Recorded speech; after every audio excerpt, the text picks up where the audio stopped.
Hi, it's Emily with Yahoo Esports, and today I'm here to talk about regional playoffs with my colleague Kelsey Moser. Hello, I'm coming from China. We're going to talk about playoffs because between the two of us, we watch quite a bit of League of Legends, and Korea, Europe, and North America are all starting their playoffs this week. So we thought it would be a good time to start talking about these types of things week to week and see where it goes from there. All right, so first we're going to start off in Korea, where we have the wildcard matchup coming up with MVP and the Afreeca Freecs. So first we're kind of just going to talk about a few key points in the matchup. So Kelsey, first of all, what do you think of the matchup here? I think it's really difficult to predict because both of these teams are a little bit difficult to predict. The way that Afreeca Freecs have been playing lately, I think they finally sort of found a groove. For a while, there was this joke where it was like, oh my gosh, what are you going to get? It's like a box of chocolates. But I think what they like to do is they like to have pressure in top and bottom. So it's kind of similar in basic setup to the old Rocks Tigers because you have Kuro who just kind of like hangs on in mid lane and tries to roam quite a bit. And then from there, you're kind of keeping pressure on side lanes to allow Spirit or Mowgli or whatever to invade, and it sets up the game quite nicely for them. So they finally kind of have found an identity. I think MVP are a little bit more wonky, if you want to talk about them. Yeah, so MVP, basically the thing with them that I thought was really interesting is midway, they started off, and a lot of people thought they were going to kind of be better early, and then it'll be a wait and see how long they develop because they kept their roster, they didn't make any changes, and they narrowly missed playoffs last split. So I think everyone was kind of looking at them this spring and they were like, well, you know, Beyond is this great jungler, Max is a really strong support, Maha is very iffy. We're not really sure how we feel about this team, but we're going to see how far they can go. And they actually got off to kind of a rough start before they found their groove. And I know that involves them taking basically a lot of quote-unquote risks, I guess, in Champion Select, where they decided, and there's an interview with Max that he did like about halfway through or towards the end of the split, where he basically just said, yeah, we decided to stop picking meta champs and just kind of go with what we wanted to. So that's really where they found their comfort. And I think obviously, I feel like if anyone's seen MVP, they saw the support Scion game, which is kind of what everyone knows them for. So I think everyone kind of thinks of them as this really wacky team. We got a weird preview of these two teams playing against each other in the tiebreaker last week. And I guess for this matchup, I am going to be looking a lot at Max, not necessarily because I think that like, ooh, wacky champion picks will necessarily affect Afreeca, but I think the way they both play their bot lane is really important because as you said, the Freecs really rely, or not necessarily rely, but they divert a lot of resources to getting Kramer ahead for whatever reason. Like they feel like Kramer cannot be left alone. He either needs help in the form of jungle pressure or sidewave minions, and he receives a lot of resources for comparatively little damage as an AD carry, which I find kind of interesting, like in compared to other AD carries in the league. And then there's Maha, who is, I know he's been playing better, okay? And people are probably going to be like, you're so mean to him. But I think a lot of the reasons why he is looking better is because Max is sticking by his side and he is helping really dictate the pace of that lane. I do think he's improved, but I don't necessarily think he's a great AD carry. So I don't know if you have anything else to add about looking at the two bot lanes. I think kind of the difference between these bot lanes is Afreeca Freecs use their bot lane kind of as a sledgehammer, and then you have MVP who want to use their bot lane kind of as an insurance policy, but that also means that they'll take a lot more risks. in maybe not necessarily getting their bottom lane ahead, and you see like the kind of funny Kog'Maw comps and things like this, and they pick like these really weird lanes that just lose.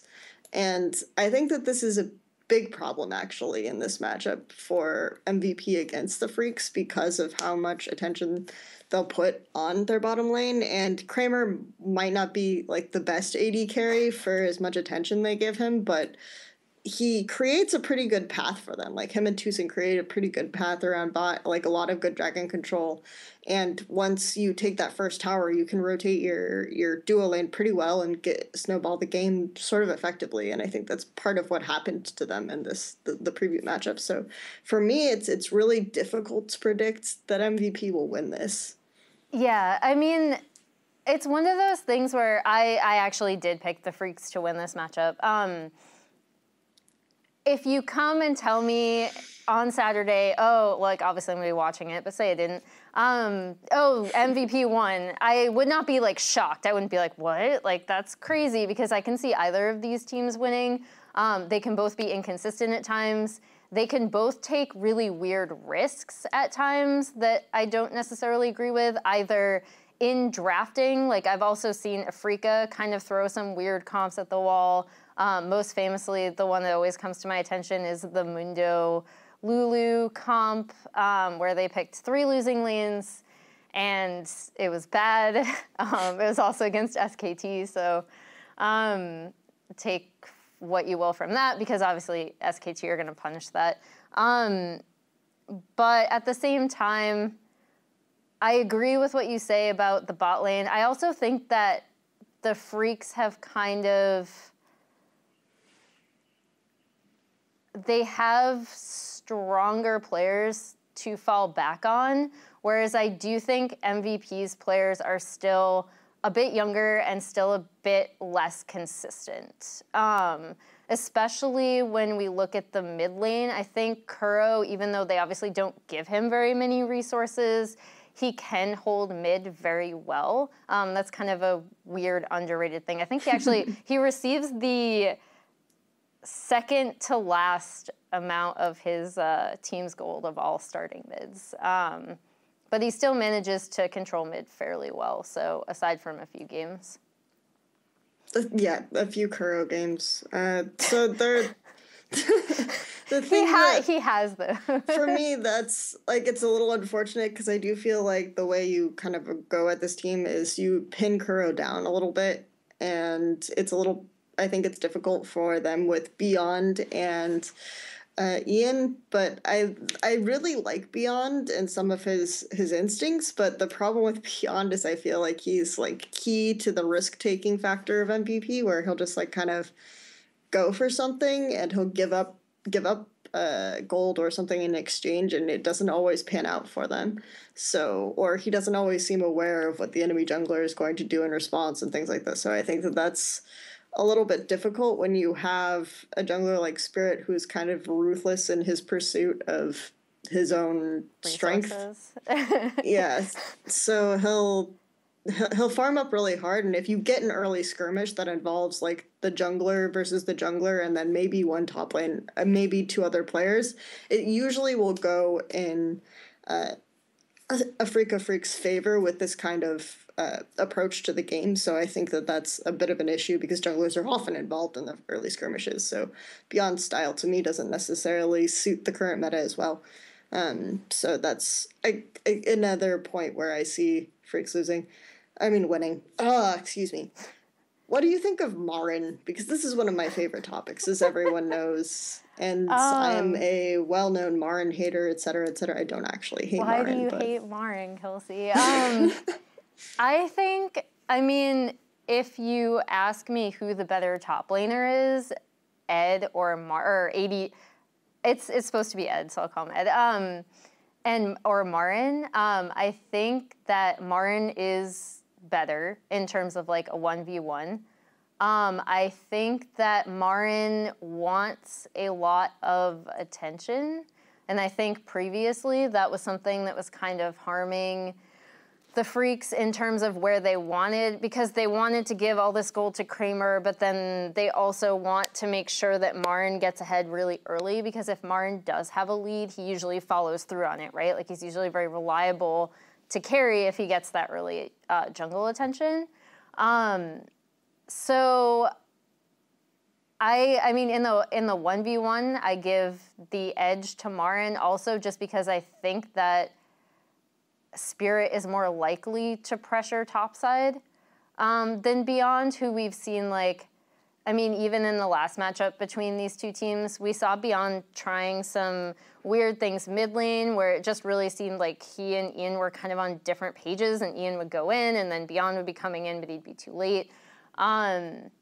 So, I mean, I don't think that Marin is, like, as good as the general community. So I guess in comparison to that, I'd probably be down on him. I don't hate him like you do, though, Kelsey. We have a long history going back. Maybe if we had more time, I would go into that. But so before we move on to the next region, we know that Afreeca Freecs, we've kind of pitted them to win this. How do we think they're going to do against KT, which is a match that happens on Tuesday, so we probably won't have time to talk about that again before that match. It's weird because I actually think that MVP would have a better matchup against KT than the Freaks do, but I think that KT can lose to either of these teams very easily. Maybe it's just because KT is the one team that I am actually personally a fan of. It makes me see their mistakes a lot more. I'm a little bit harsher on them. I don't think they've played well. I don't think their win against the Freaks recently was particularly convincing. Even though I do think that Score is a better jungler than Spirit. I think they certainly have. I mean, it's like KT all year. Like, they have the pieces to win. Can I count on them winning? No. Will I give them the edge winning? Yeah, probably. In a best of 5, I think they'd beat the Freaks. I think it'll probably be messy and, again, unconvincing in terms of them going forward. But I will tentatively pick KT in that. See, I think that KT's issues, like a lot of people will say, oh, they have a really good early game and a really bad late game. But breaking down exactly what that means to me was a personal quest, I guess, of self-discovery and whatever. I think their early game, in saying that their early game is good, it just means that Score understands where to be on the map very well. What lanes are good with an advantage and things like this. But this can also backfire, right? Because Def's laning has been suffering more if Score isn't on that side of the map. And there's a weird pinball effect going on there. But it also just means that I think KT in general have a really good understanding of lane pressure. And this isn't just an early game concept, right? It's a concept that you can carry on into mid game and late game. So it's not restricted. And this is like something that they're good at. And it seems to be most prevalent in the early game, but it's just something that in general they're good at. Whereas in the mid and late game, what people see as like kind of messed up is their allocation of resources and their lane assignments. And what I mean specifically by that is their lane assignments actually aren't that bad. They've had a lot of creative things where maybe they'll be pressuring top, so they'll move their dual lane mid so that they can pressure 2 lanes at once and things like this. But the thing about what they do is they kind of are willing to push a lane without setting up the vision beforehand, which makes them really susceptible to getting caught out. And they take a lot more risks when they are grouped and things like this. So I think that's, maybe it's this weird kind of pile-on effect where they all are like kind of someone says something dumb and they all kind of edge each other on, and it's I could totally see that happening, actually. You should totally do that. You should definitely. I dare you to do it. You won't. So, I guess for me, that's the reason why it's hard to give Freaks the edge here, because I think Freaks also have a good idea of how to use pressure, right? So they have similar strengths, and they aren't necessarily as willing to secure vision and defend their vision and do things like this that are good against KT and are good at catching KT's mistakes as well. So that's why I would also give KT the edge here. Pawn versus Kuro. Are you ready? The ultimate matchup. Oh my gosh, who can throw harder?